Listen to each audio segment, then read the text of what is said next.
গরমের ক্লান্তি মেটাতে বা কোনো মেহমান আসলে বা অনুষ্ঠানের বাড়িতে শরবত ছাড়া যেন চলেই না। আসসালামু আলাইকুম। আজ তৈরি করে দেখাচ্ছি একদম সহজভাবে লেবুর শরবত। এজন্য শুরুতে দুটা পরিষ্কার করে লেবু নিয়ে নিয়েছি। উপরে ও নিচের অংশ কেটে মাঝখানের অংশটা আমি স্লাইস করে নিচ্ছি।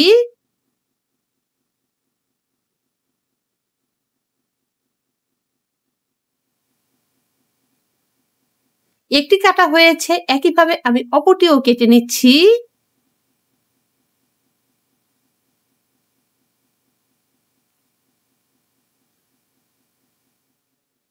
লেবুর শরবত পছন্দ করে না এমন মানুষ কমই আছে। এবার একটা কাঠের আমি লেবু চেপার জন্য এটা নিয়েছি, এর ভেতর ঢুকিয়ে দিয়ে এটা আমি চেপে দিচ্ছি, এতে করে রসটা ভেতর থেকে বের হয়ে আসবে। আপনি চাইলে এটা হাত দিয়েও করতে পারেন।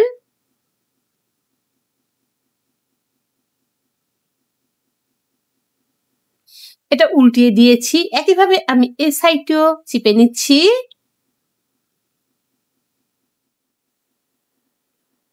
আর এটা সুবিধা হচ্ছে এটাতে শুধুমাত্র রসটাই পড়বে, আর কোনো অংশ নিচে আসবে না।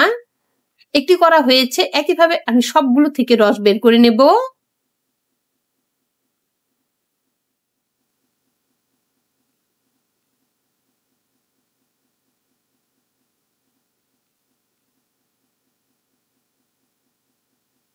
সম্পূর্ণ লেবু থেকে রসটা বের করে নিয়েছি। এবার দিয়ে দিলাম স্বাদ মতো নুন